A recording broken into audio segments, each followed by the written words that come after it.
Assalamualaikum warahmatullahi wabarakatuh. Perkenalkan, nama saya Renda Brima Anugrah dari Prodi D4 Sains Data Terapan dengan NRP 332160019, Politeknik Elektronika Negeri Surabaya. Pada video kali ini, saya akan mempresentasikan dan menjelaskan salah satu proyek akhir dari mata kuliah Praktikum Statistika Dasar yang berjudul Aplikasi Pengujian Hipotesis Menggunakan R-Shiny. Adapun tujuan dari proyek ini adalah untuk membuat sebuah sarana berupa aplikasi berbasis web, yaitu R-Shiny, yang berfungsi untuk melakukan pengujian hipotesis dengan mudah. Pada aplikasi, user dapat melakukan pengujian hipotesis hanya dengan menentukan data yang ingin diuji. Berikutnya adalah metodologi. Yang pertama, saya menentukan uji hipotesis yang digunakan. Terdapat 3 pengujian yang saya pilih, yaitu adalah t-test, the proportion test atau prop test, dan var test atau variance test atau tes variansi. Berikutnya adalah menentukan tipe data. Di sini saya atur untuk tipe datanya adalah berupa CSV atau comma separated value. Jadi filenya harus berupa CSV. Kemudian yang ketiga membuat R-Shiny-nya, yaitu script R-Shiny-nya. Berikutnya adalah sumber data. Tipe data yang digunakan adalah CSV, comma separated value, dan data bebas sesuai dengan apa yang user inginkan. Jadi semuanya bersifat user input sesuai dengan apa yang user inputkan. Berikutnya penetapan variabel. Variabel yang digunakan dapat ditentukan oleh user atau sesuai dengan variabel yang ingin diuji user. Berikutnya adalah pemodelan. Kali ini saya akan langsung menuju ke script R-Shiny-nya. Baik, kita sudah memasuki RStudio dan di sini sudah saya siapkan scriptnya. Nanti akan saya jelaskan. Yang pertama, saya menggunakan library Shiny. Ini adalah library yang umum untuk menggunakan R-Shiny. Kemudian library Shiny Themes yang saya gunakan untuk menentukan tema dalam web saya. Kemudian saya ketik Shiny UI, Fluid Page, Theme. Ini adalah Shiny Theme yang saya panggil tadi. Saya menggunakan tema Simplex. Kemudian ada title panel. Ini nanti akan menunjukkan judul dari panel saya, yaitu hipotesis test. Kemudian BR-nya adalah spasi atau ganti baris. Kemudian yang pertama saya buat sidebar panel. Yang pertama adalah sidebar panel untuk t-test. Saya menggunakan conditional panel dengan kondisi saya menggunakan script dari Java. Nanti kan saya akan panggil. Kemudian ada head2 atau header yang berisi tentang t-test. Kemudian adalah paragraf. T-test adalah metode pengujian. Ini akan saya jabarkan nanti di tampilan web. Kemudian seterusnya sampai di dalam conditional panel ini saya gunakan condition, slider input, ini range. Nanti akan saya jelaskan. Slider input, thread kebebasan, ini untuk membuat sebuah semacam ya slider input untuk user input kan nanti ada sebuah histogram yang akan tampil. Dan kita bisa atur range dan derajat kebebasannya. Ini adalah yang pertama adalah tampilan untuk pengertian dari t-test. Berikutnya adalah sidebar panel untuk upload file. Jadi nanti user dapat mengupload file yang diinginkan yang harus berupa CSV. Conditional panel, condition sama seperti yang di atas, tapi saya beri nama view data di sini. Kemudian ada sintaks file input yang berisi file 1, pilih file CSV, accept sama dengan C, dan seterusnya. Kemudian ada text box input, ada header, true. Kemudian radio buttons, ada pilihannya nanti adalah koma, semicolon, atau tab. Ada radio buttons, ada radio buttons lagi, quote. Kita menggunakan quote, tidak menggunakan quote, double quote, atau single quote. Berikutnya adalah slide bar panel untuk t-test. Jadi untuk pengujian, yang ini adalah untuk pengertian, ini untuk upload filenya, ini untuk pengujiannya, untuk yang t-test. Kondisi sama seperti tadi, tapi saya ganti nama jadi t-test. Ada slide input, ini adalah slider input untuk histogram, nanti akan saya tunjukkan juga di webnya. Kemudian radio buttons, ini nanti untuk pilihan dari tes. Di tes kan ada 2 jenis, yaitu one sample atau 1 sampel dan 2 sampel atau 2 sampel. Nanti akan menyesuaikan sesuai yang user inginkan. Kemudian ada select input, nanti ada sebuah pilihan dalam web. Kemudian conditional panel, dengan kondisi sebagai berikut, yaitu input.sample sama dengan toSam. Jika inputnya toSam, maka sebagai berikut, select input, nanti akan saya jelaskan di bagian server, radio button seperti ini. Kemudian select input lagi, saya beri nama tail, labelnya adalah ini untuk memilih alternatif hipotesis. Jadi pada script R itu terdapat beberapa pilihan-pilihan atau menu-menu untuk melakukan pengujian, terutama pada t-test ini. Look conditional panel, nilai min, kemudian numeric input, ini adalah confidence level dengan value sebagai berikut. Ini adalah help text atau note. Berikutnya adalah select bar panel untuk prop test atau proportion test. Sama seperti yang sebelumnya, cuma di sini karena rumusnya juga berbeda, jadi mungkin di sini juga berbeda, sedikit berbeda. Pada proportion test kali ini saya gunakan dua variabel yaitu x dan n. Yang x berarti banyaknya sukses dari sampel dan n adalah banyaknya sampel. Kemudian numeric input di sini saya beri nama p, yaitu adalah probabilitas kesuksesan atau proporsi dalam H0. Kemudian select input, ini sama seperti yang tadi, adalah alternatif hipotesis. Ada equal, not equal, less than greater. Kemudian numeric input, help text, radio buttons, sama seperti sebelumnya. Yang terakhir ada slider bar panel untuk tes varian atau variance test. Rumusnya juga berbeda, jadi saya gunakan variabel yang berbeda, ada x2 dan y. Ini nanti untuk variabel ini sesuai dengan kolom atau variabel yang diinginkan user dari data yang di-upload. Dan numeric input ini sama seperti proses tadi. Berikutnya adalah main panel yang bagian utama. Kita gunakan tab set panel, tab panel tentang t-test, ini untuk bagian pengertian t-test. Terdapat plot juga nanti.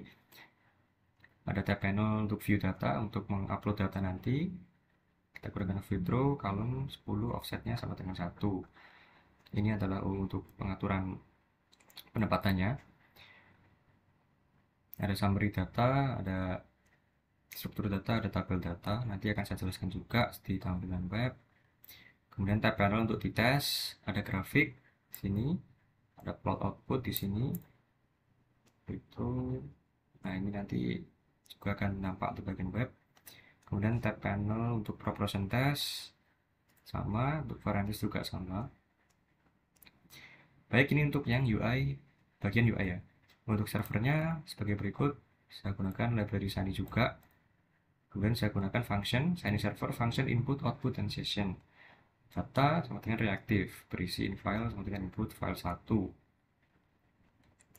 Dan seterusnya, ini untuk read.csv ya, ini untuk membaca file CSV-nya. Kemudian app data, ini nanti observe ini berguna untuk dipanggil berikutnya nanti di bagian bawah. Nah, berikutnya ada output untuk plotnya. Sebagai berikut, ini adalah sintak untuk bagian plotnya. Nanti akan ada tampilan di bagian web. Kemudian ini adalah output tabel pada bagian view data nanti. Ada output histogram, ini sintaksnya. Ini pada bagian t-test kalau tidak salah. Nanti untuk pengujian nanti ada histogramnya, lalu ini summary bagian view data, nanti data struktur ini juga bagian view data. Kemudian nah ini sintak untuk t-testnya, pengujiannya.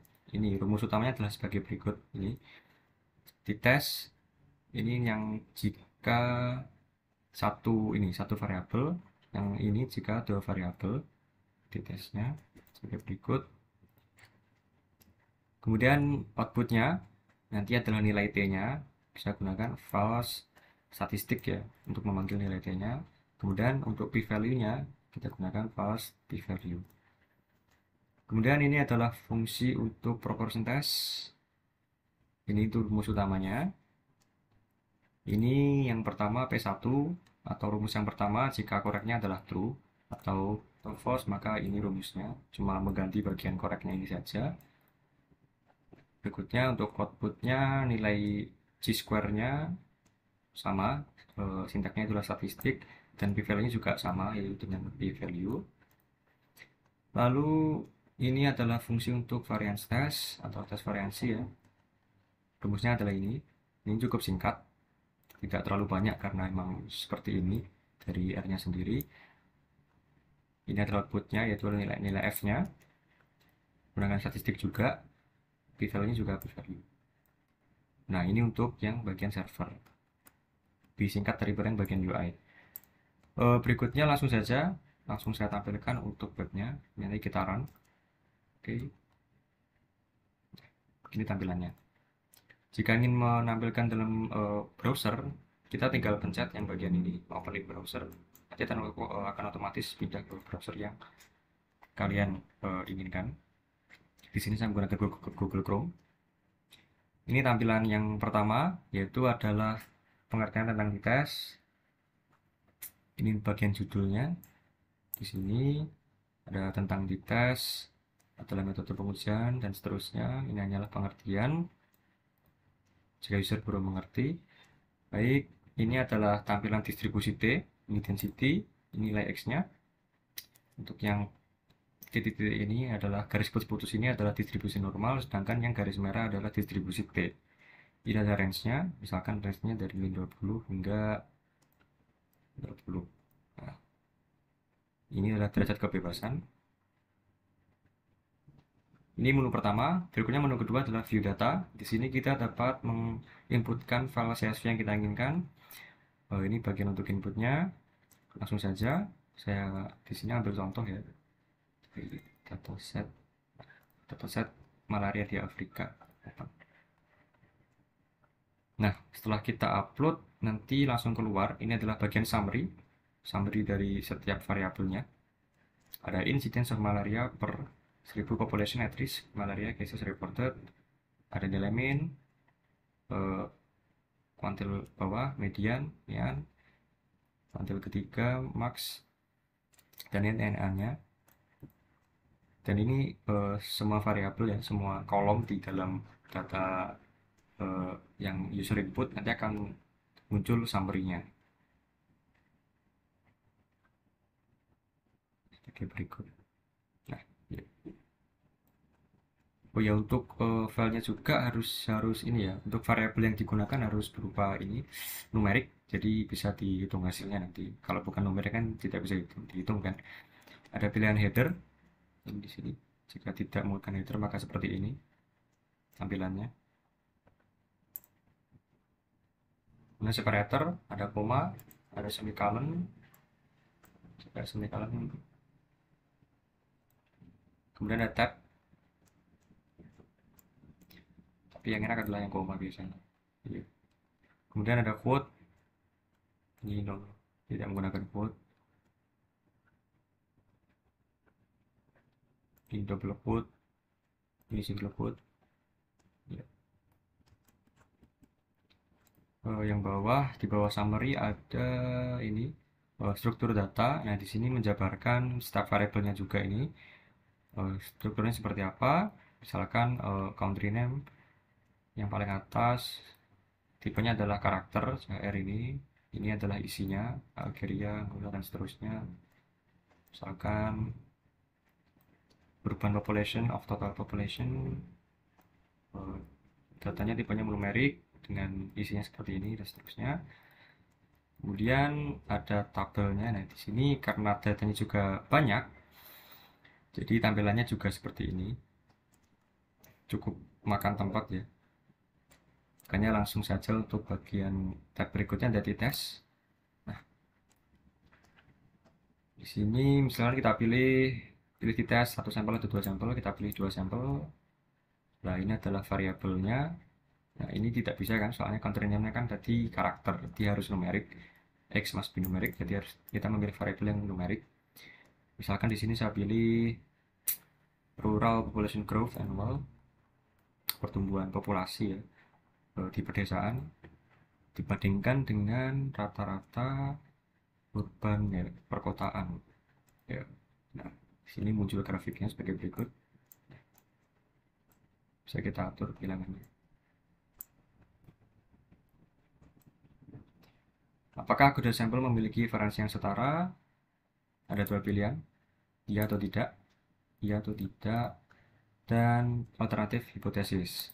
Ada equal, ini adalah yang sesuai dengan two-sided. Jika kita menggunakan R Studio, nanti rumusnya ada two-sided itu sama dengan equal, ada less, dan ada greater. Untuk defaultnya adalah equal, dan ini adalah selang kepercayaan atau confidence level. Masukkan angka antara 0 hingga 1. Di sini pada umumnya kita gunakan 0,95. Nah, di sini hasilnya. Hipotesis dites. Nilai T-nya adalah minus 27,42209 dan nilai p-value-nya adalah sebagai berikut 2,379057 dan seterusnya. Dan jika p-value kurang dari 0,05 atau 5%, maka H0 ditolak, yang artinya terdapat pengaruh yang signifikan antara satu variabel terhadap variabel yang lainnya. Dan jika p-value lebih dari sama dengan 5%, maka H0 diterima, artinya tidak ada pengaruh yang signifikan antara satu variabel dengan variabel yang lainnya.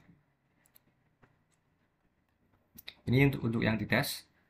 Berikutnya adalah tab untuk yang proportion test ya. Nah, untuk proportion test ini agak berbeda, jadi kita inputkan sendiri nilai variabelnya. Karena yang namanya uji proporsi adalah untuk mengetahui ya banyaknya sukses dari sampel tertentu, apakah hipotesisnya benar atau tidak gitu. Maka misalkan kita ambil sampel sebanyak 50, kemudian kita ambil jika yang sukses adalah 10 begini.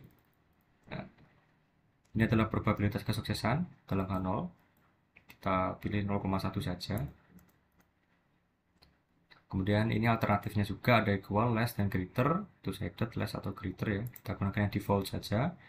Kemudian confidence levelnya juga 0,95 sama seperti yang tes tadi.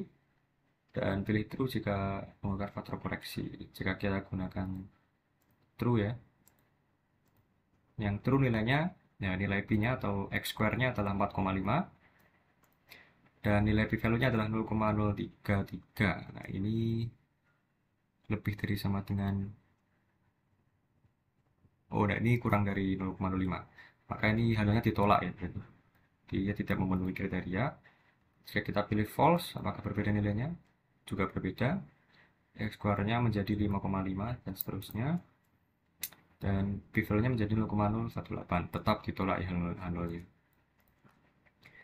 Berikutnya ini untuk yang proportion test ya. Sebagai berikut tampilannya. Untuk variance testnya, nah, ini untuk variabelnya mirip dengan yang di tes. Kita pilih variabel dari data yang kita inputkan di sini. Sekarang kita pilih sama seperti yang di tes, rural atau pedesaan population, kemudian urban population. Nah, probabilitas kesuksesan dalam H0, misalkan kita pilih 1 sekarang. Kemudian alternatif hipotesisnya ada equal, ada less, ada greater. Kita pilih yang default juga. Kemudian ada confidence levelnya juga 0,95. Di sini hasilnya adalah nilai F-nya sebagai berikut 0,6786911. Kemudian p-value-nya adalah 2,88 sekian ya minus 0,6. Nah, ini adalah tampilan dari webnya untuk AirShiny yang menggunakan script AirShiny ya. Jadi kita bisa menginputkan data yang kita inginkan di sini yang harus berupa CSV ya agar terbaca nanti. Kemudian kita bisa menguji di tesnya, kita bisa menguji proportion testnya, dan menguji variance testnya. Evaluasi. Pada aplikasi ini masih terdapat kekurangan, diantaranya tidak dapat mengolah data yang terlalu banyak seperti yang saya tunjukkan tadi kan. Tampilannya agak kacau ya jika datanya terlalu banyak ya. Tidak terlalu tidak ringkas begitu, terlalu besar jika datanya terlalu banyak. Kemudian visualisasinya masih kurang bervariasi. Saya hanya menggunakan ini bagian histogram saja untuk yang dites, yang proporsi dan variance tidak. Kemudian user membutuhkan pemahaman tentang uji hipotesis dahulu untuk menggunakan aplikasi ini. Berikutnya adalah kesimpulan. Pada aplikasi ini terdapat 3 uji hipotesis yang digunakan, yaitu t-test, proportion test, dan variance test. Dari ketiga uji hipotesis tersebut memiliki kegunaannya masing-masing. Nah, uji hipotesis yang digunakan disesuaikan dengan data serta variabel yang ingin diuji oleh user. Output yang dihasilkan juga bergantung dari variabel yang ingin diuji user. Ini untuk kesimpulannya. Dan berikutnya, ya, ini mungkin akhir dari video saya pada kali ini. Terima kasih kepada para penonton yang mau menyimak ya, mau melihat video ini, dan kepada dosen pengampu matkul statistika yaitu Bapak Roni Susetroko. Terima kasih atas bimbingannya selama 1 semester ini. Semoga video ini bermanfaat untuk kedepannya. Sekian, wassalamualaikum warahmatullahi wabarakatuh.